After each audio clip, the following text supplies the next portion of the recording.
के लिए। रंजन साहब, क्योंकि हम इक्विटी की बात कर रहे हैं और म्यूचुअल फंड्स में अलग अलग ऑप्शंस अवेलेबल होते हैं, हम हाइब्रिड फंड की बात करते हैं, हम डेट फंड है, इंडेक्स फंड है। अब इतने सारे फंड्स में कहीं ना कहीं कन्फ्यूजन भी होता है, तो अगर कोई इक्विटी में प्लानिंग कर रहा है, बाइफर्केट कर रहा है अपने पोर्टफोलियो को, तो वो फंड्स का चुनाव किस तरह से कर सकता है अपनी एज के अकॉर्डिंग?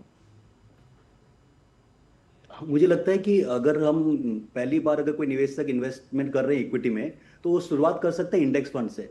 अब इंडेक्स फंड क्या होता है, वो ट्रैक करते हैं, जैसे फॉर एग्जांपल निफ्टी 50 हो गया या फिर BSE 500 हो गया। अब जब एक इन्वेस्टर को ये पता है कि मुझे ये नहीं पता है कि ये स्कीम मेरे लिए अच्छी है, कि ये स्कीम मेरे को एडवांटेज ज़्यादा है, रिस्क ज़्यादा है एंड ऑल दैट, तो आप शुरुआत कर सकते हैं अपने इन्वेस्टमेंट की यात्रा को एक इंडेक्स फंड से।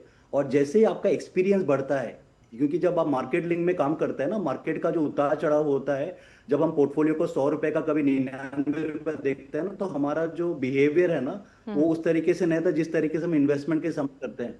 तो अगर आप डेटा देखेंगे पास में, तो जो इन्वेस्टर का रिटर्न रहा है और जो मार्केट का रिटर्न रहा है ना, उसमें गैप रहा है, उसे हम कहते हैं बिहेवियर गैप। और ये बिहेवियर गैप इसलिए होता है क्योंकि इन्वेस्टर्स की जो अंडरस्टैंडिंग और एक्सपीरियंस है इक्विटी के साथ उतनी अच्छी नहीं है जितना वो स्टार्टिंग में चाहते हैं खोना।